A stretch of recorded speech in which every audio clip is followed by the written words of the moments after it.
Hello friends, कैसे हैं आप सब। आई होप आप सब ठीक होंगे। तो सबसे पहले राधे राधे। तो आज हम फिर तैयार हैं इंट्राडे एंड डिलीवरी के कुछ शेयर लेके, फ्यूचर एंड ऑप्शंस के कुछ शेयर लेके। देखते हैं कि आज किस तरीके से वर्कआउट करते हैं। तो सबसे पहले तैयार हैं हम इंट्राडे एंड डिलीवरी के कुछ शेयर लेकर, इस पे वर्कआउट करते हुए नजर आते हैं। तो सबसे पहले जो हमारा शेयर है वो है SCI का। इसका प्राइस है 245। अब इसके बारे में थोड़ा सा बात करते हैं ना। अगर हम ध्यान से देखें तो इसके टेक्निकली चार्ट को देखें तो एक बहुत डाउन ट्रेंड के बाद एक अच्छा सा जो है पोजीशंस आपको नज़र आया है, किस तरीके से वर्कआउट कर रहा है। अगर आप ध्यान से देखें तो ये जो डाउन ट्रेंड था, एक कल जो था, उसके बाद एक लंबी के बाद उसने जो कल जो एक ग्रीन कैंडल दिया है 13 EMI के ऊपर ये बंद हो रहा है। इस पे वर्कआउट करते हुए देखिएगा। दूसरा चीज़ क्या है कि अगर इसको फंडामेंटली चेक किया जाए तो इसके अंदर क्या है कि जो इन्वेस्टमेंट है, डिसइन्वेस्टमेंट, वो चीज़ इस पर जारी आ रही है। जिस तरीके से यहाँ पर फंडामेंटली जो एग्रीमेंट्स हुए हैं और जो कुछ ब्रोकरेज हाउस है, उस ब्रोकरेज हाउस ने इसके ऊपर बहुत बड़ी जो है एक टारगेट बढ़ा दिया है, जिसके बिहाफ पर ये वर्कआउट करता हुआ आ सकता है। और यहाँ पर ये जो ट्रांसफ़र जो है उसमें थोड़ा सा लेट हो रहा था। अब वो जो चुनावों का रिजल्ट आया उसके बाद इसमें बेटर पोजीशन मुझे नज़र आती हुई नज़र आ रही है, जिस पे वर्कआउट करता हुआ नज़र आ सकता है। जिसके बिहाफ पर हमने जो इसका जो टारगेट लिया है वो 260 का टारगेट लिया है। एक्शन जो है वो बाय का है, उस तरीके से पोजीशन लेके चलनी है। लेकिन लास्ट 2 दिन की और कल की जो है एक्चुअली चेक करें ट्रेडिंग को, अगर हम ध्यान से देखते हैं वो तो अप रही है। उससे पहले जो है लास्ट वीक जो था उसमें डाउन एक ट्रेंड जो था, उसको भी देखते हुए यहाँ पर जो हम लेके चल रहे हैं स्टॉप लॉस, वो स्टॉप लॉस क्या है 240 का स्टॉप लॉस है और एक्शन बाय का रहेगा। इस पे आप नज़र बना के रखें। आज ये आपको एक तेजी से देखी जा सकती है, क्योंकि यहाँ पर क्या है कि जिस तरीके से वर्कआउट हुआ है वो बेटर वर्कआउट हुआ है ना। आगे अगर हम ध्यान से चलें तो अगला जो शेयर है हमारा वो है IOL का।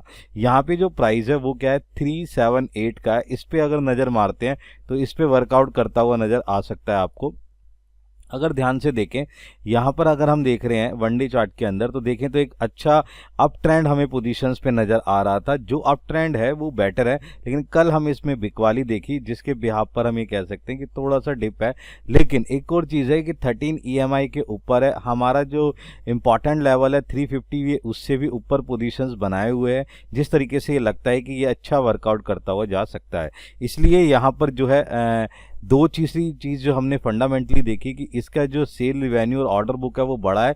कैपिटल एम्प्लॉयड और रेशो में जो चेंजेस आए हैं उसके बिहाफ पर ये फंडामेंटली मजबूत नज़र आ रहा है। और जिस तरीके से इसको प्रोजेक्ट मिल रहे हैं उस प्रोजेक्ट पे ये वर्कआउट करता हुआ नज़र आ रहा है। कुछ प्रोजेक्ट के लिए CEP के सर्टिफिकेट की ज़रूरत होती है। जो CEP है उसने ना इसको सर्टिफिकेट जारी कर दिया है, जिसके बिहाफ पर हम ये कह सकते हैं कि इसके प्रोडक्ट में जो है बहुत तेज़ी आएगी और ये एक्सपोर्ट करेगा। ये CEP के कारण से ना सर्टिफिकेट से अभी एक्सपोर्ट कर सकता है, जिसके कारण इसके अंदर सेल जो है वो ऑर्डर बढ़ गए हैं। और जो सेल बढ़ती हुई नज़र आएगी, रिवेन्यूज़ उस पर इम्पैक्ट पड़ेगा, उसका इम्पैक्ट इसके ऊपर नज़र आ सकता है। जिसके बिहाफ पर हम जो इसका टारगेट ले रहे हैं वो 390 का टारगेट है। इस पर ध्यान से नज़र बना के चलिए। लेकिन थोड़ा सा डिप है, उसकी पोजीशंस पे लेते हुए 373 का हमने क्या लिया है, इसके अंदर स्टॉप लॉस लिया है। और ये ध्यान रखिए कि किस तरीके से वर्कआउट कर सकता है। ये एक अच्छा शेयर है जिस पे आप आसानी से वर्कआउट करते जा सकते हैं। एक्शन हमारे पास क्या रहेगा, बाय का एक्शन रहेगा। नेक्स्ट हमारे पास क्या है, फार्मा से है। सही है जी। यहाँ पर ये जो प्राइस है ये क्या है 924 का है। यहाँ पर अगर ध्यान से देखेंगे किस तरीके से वर्कआउट करता हुआ नजर आएगा, तो यहाँ पर अगर हम ध्यान से देखते हैं एज पर टेक्निकली, तो यहाँ पोजीशंस क्या नज़र आ रही है, एक अच्छा अप ट्रेंड नज़र आ रहा है। फार्मा सेक्टर में थोड़ा तेज़ी का उम्मीद लेके चल रहे हैं, यहाँ वर्कआउट करता हुआ आ सकता है। और यहाँ पर ये जो है ना अप्रैल 2021 की जो हाई था उसको ये क्रॉस कर चुका है, जिससे यहाँ पर एक ब्रेकआउट मिला है और ये वर्कआउट आगे करता हुआ नज़र आ सकता है। दूसरी तरफ अगर हम ध्यान से देखें फंडामेंटली, जिस तरीके से इसकी जो बैलेंस शीट है और कैश फ्लो स्टेटमेंट है उसमें बहुत ज़्यादा अच्छा सुधार देखा गया। और जिस तरीके से क्वार्टरली इसमें वर्कआउट हुआ है और उस तरीके से वर्कआउट को पोजीशन ये दिखा रहा है कि ये एक बेटर पोजीशन आपको देता हुआ नजर आ सकता है, जिसके बिहाफ पर हमने जो इसका टारगेट लिया है वो 951 का टारगेट है। यहाँ पर आप ध्यान रखिए कि ये वर्कआउट करता हुआ चल सकता है। दूसरा क्या है कि मंथली चार्ट अगर आप इसका देखते हैं वो भी क्या है, एक बड़ा ब्रेकआउट देता हुआ नजर आ रहा है, जिसके बिहाफ पर आप ये कह सकते हैं कि वर्कआउट है। लेकिन थोड़ा सा डिप लेते हुए हमने जो इसका स्टॉप लॉस लिया है वो क्या है, 910 का स्टॉप लॉस लिया है। एक्शन हमारा बाय का रहेगा, इस पे भी आप एक नज़र बना के चल सकते हैं।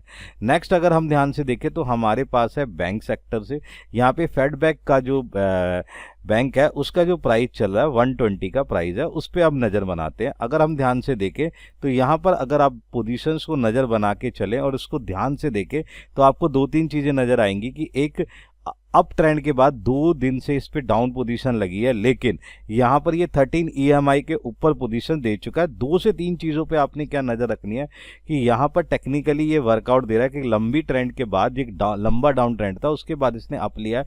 2 दिन से हमने इस पर बिकवाली को देखा है, लेकिन उसके बाद भी अगर इसका फंडामेंटली देखते हैं तो क्या है कि जो ग्राहक हैं यानी कस्टमर हैं उनके बीच में एजेंट आ गया है, और जिस तरीके से उसने जो सेल रिवेन्यू को इंक्रीज करा है, जिस पे इनके वो जो वर्कआउट ऑर्डर जो बनते हुए हैं, जिस तरीके से ये वर्कआउट कर रहे हैं वो बहुत तेजी से वर्कआउट बढ़ा है, जिसके बिहाफ पर मैं ये कह सकता हूं कि ये एक वर्कआउट करता हुआ नजर आएगा जो एक टारगेट को आपको अचीव देता सकता है। यहाँ पर हम जो टारगेट ले रहे हैं छोटा ही टारगेट है, 124 का टारगेट लिया, लेकिन ये आसानी से अचीव हो सकता है। 124 भी आ सकता है, 125 भी आ सकता है, लेकिन डिप को देखते हुए यहाँ पर जो हमने इसका स्टॉप लॉस लिया है वो क्या है, 116 का स्टॉप लॉस लिया है। एक्शन हमारे पास बाय का रहेगा, इस पे आप एक नज़र बना के चल सकते हैं। आज इस पे आपको कुछ पोजीशंस मिल सकती है। नेक्स्ट अगर हम ध्यान से देखें तो नेक्स्ट हमारे पास जो पोजीशन है उसको देख लेते हैं। हमारे पास है TVS सप्लाई चेन, उसके ब्याज पे इसका प्राइस है 169 का, इस पे एक नज़र बनाते हैं।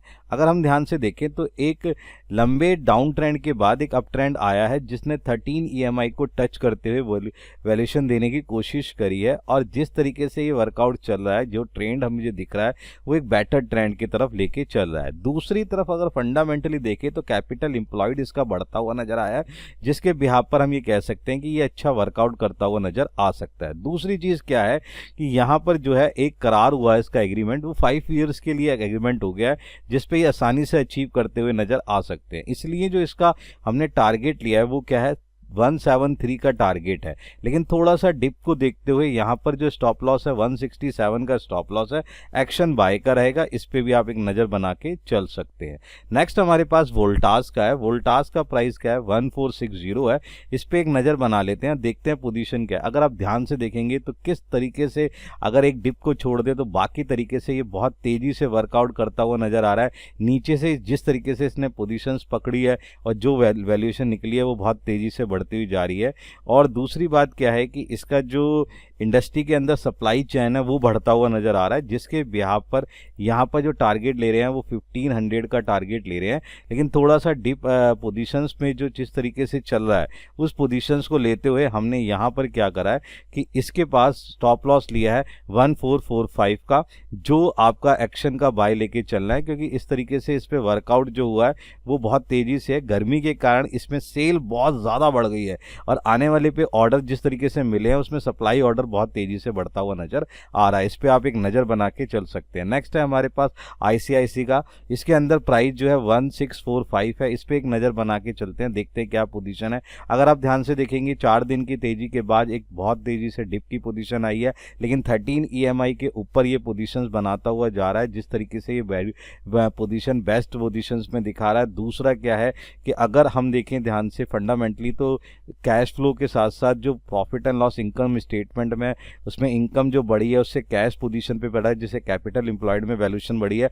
मोटर इंश्योरेंस में सेगमेंट में ये 10.5% का मार्केट शेयर रखता है, जिसके अंदर यहाँ पर ये कह सकते हैं कि ये एक अच्छा वर्कआउट करता हुआ नजर आ सकता है, जिसके ब्याज पर हमने जो इसका टारगेट लिया है वो क्या है, 1700 का टारगेट है।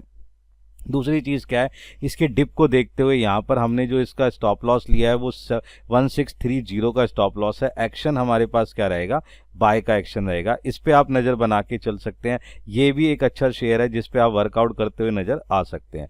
नेक्स्ट हमारे पास जो कैटेगरी है वो उस तरीके से चीज़ चेक कर लेते हैं। हमारे पास जो नेक्स्ट है वो है फ्यूचर एंड ऑप्शन की कैटेगरी। आज ये देखते हैं कि फ्यूचर एंड ऑप्शन में हमें कौन से शेयर्स मिल सकते हैं। नाउ नेक्स्ट पहला ही क्या है, ये भी बैंक सेक्टर से लिया गया है, इंड्यूसलैंड बैंक का फ्यूचर इसका है 1487 पे। इस पे आज तेजी देखी जा सकती है। तो यहाँ पर अगर ध्यान से देखें तो जो कल के हिसाब से देखा गया 13 EMI के पोजीशंस के ऊपर अब पोजीशन है। यहाँ पर क्या है कि एक बहुत बड़ा एग्रीमेंट हुआ है, जिस तरीके से उस एग्रीमेंट में इनकम बढ़ने के चांसेस हैं वहाँ वर्कआउट हो सकता है। और दूसरा एक ब्रोकरेज हाउस है, उसने भी अपना जो टारगेट है इसके अंदर वर्कआउट बढ़ा दिया है, जिसके बिहाफ पर हमने जो इसका टारगेट लिया 1535 का लिया हुआ है, जिस पोजीशंस पे नज़र करता हुआ आ सकता है। दूसरी बात क्या है, इसके डिप को देखते हुए यहाँ पर जो स्टॉप लॉस ले रहे हैं वो ले रहे हैं 1460 का। एक्शन हमारे पास बाय का रहेगा, इस पे भी आप एक नज़र बना के चल सकते हैं। नेक्स्ट हमारे पास जो है SCL टेक का है फ्यूचर का 1430 का। इस पे अगर नज़र बनाने की कोशिश करें तो देखते हैं कि जिस तरीके से इसने वर्कआउट करा है और जो पोजीशन हमें एक अप ट्रेंड में नज़र आ रही है वो बेटर पोजीशंस है। दूसरा क्या है कि कल भी इसमें एक जो है ग्रीन कैंडल है 13 EMI के बहुत ऊपर चल रहा है, जिस तरीके से वर्कआउट करता हुआ जा रहा है। जर्मनी के साथ इसका जो है एक बहुत बड़ा कॉन्ट्रैक्ट था, वो चीज़ करार जो है बहुत एग्रीमेंट जो है वो बढ़ चुका है, जिसके बिहार पर हम ये कह सकते हैं कि इसके अंदर एक तेज़ी सी मिल सकती है और वर्कआउट करता हुआ मिल सकता है। दूसरी बात, इसके बिहार पर हमने इसका जो टारगेट लिया है 1458 का टारगेट लिया है, लेकिन डिप को देखते हुए यहाँ पर जो स्टॉप लॉस है वो क्या है 1420 का स्टॉप लॉस है। एक्शन जो हमारा रहेगा बाय का एक्शन रहेगा, इस पे भी आप एक नज़र बना के चल सकते हैं।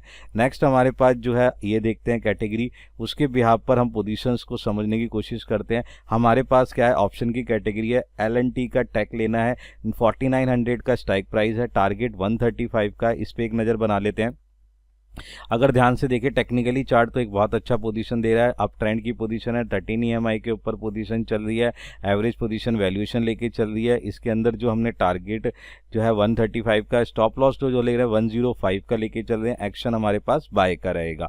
IT शेयर के अंदर जिस तरीके से तेजी नज़र आ रही है उसका इम्पैक्ट आज इसके ऊपर नज़र आ सकता है। नेक्स्ट हमारे पास जो शेयर है वो है BPCL का। BPCL का 610 का स्ट्राइक प्राइस है, कॉल लेके चलनी है जो आपको 19.4 के ब्याज पे मिल जाएगा। 30 रुपीज़ का टारगेट लेके चलना है।